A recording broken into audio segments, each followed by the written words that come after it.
iOS 26.3 adds a unique new privacy feature, and it's Apple at its best. Basically, this is an update that allows people to have additional privacy against their cellular provider. And basically, it's because of this new C1X modem in Apple's new products. The limit precise location setting enhances your location privacy by reducing the precision of location data available to cellular networks. As a result, they might be able to determine only a less precise location, for example, the neighborhood where your device is located, rather than a more precise location such as a street address. The setting doesn't impact signal quality or user experience. It's important to remember though with this feature is that it's only available on very specific devices which have the C1X modem. That would be the iPhone Air, the iPhone 16e, and the iPad Pro with cellular connection. And of course, it's only supported by very specific carriers. So in Germany, Telekom is supported. In the United Kingdom, EE and BT are supported. In the United States, Boost Mobile is supported. And in Thailand, AIS and True are supported.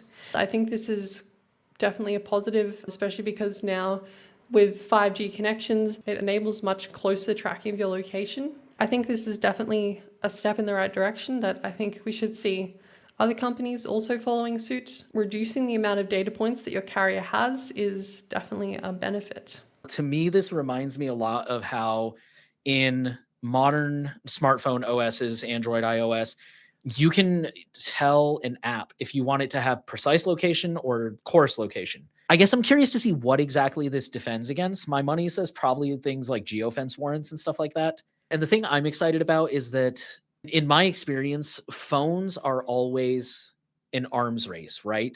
We've seen that a lot, especially with the privacy stuff. My hope is that now Android will be forced to copy this and we'll get something similar on the Android side as well. I think with Android, they don't have the same level of control that Apple does because they are doing this through their new C1X modem. A lot of Android devices, they're all reliant on these massive silicon companies like Qualcomm, Broadcom, etc. So I think the chances of seeing it are definitely lower because, Apple is in this position of control here where they have the ability to basically, I think this is one of the benefits of Apple really, because they have such control over everything. They can make these bespoke solutions that other companies just wouldn't be able to do.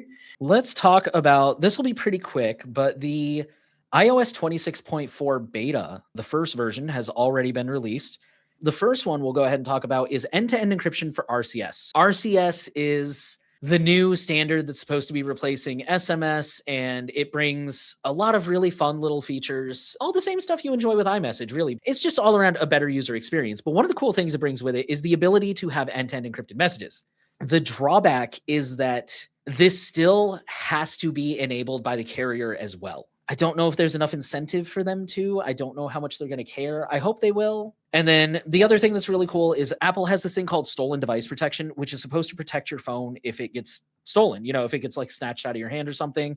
Like you requires additional authentication to access like Apple Pay or your iCloud account, things like that. If it detects that it's not in a familiar location, things of that nature. But anyways, up until now, that has been an opt-in feature, and now it will be enabled by default. I especially want to talk about the stolen device protection because what we were seeing with that is some people would basically look over people's shoulders and see them entering their PIN, and basically that would allow them to take full control of someone's device, right? Because if you had the PIN, you could change iCloud settings, you could drain someone's bank account using their Apple Pay.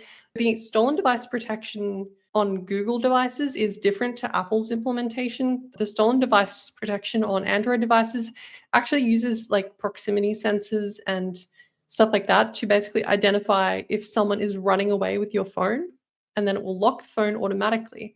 Whereas Apple's implementation is actually more that it just requires a security delay if you start to try and make sensitive changes on your device, like changing your iCloud password, disabling Find My, these sort of sensitive things. I think this is really important to be enabled by default because this is the sort of thing that is basically destroying thieves, right? Because if they have this extra barrier that they now have to worry about to basically break into someone's device to steal all their money, they're much less likely to actually steal devices.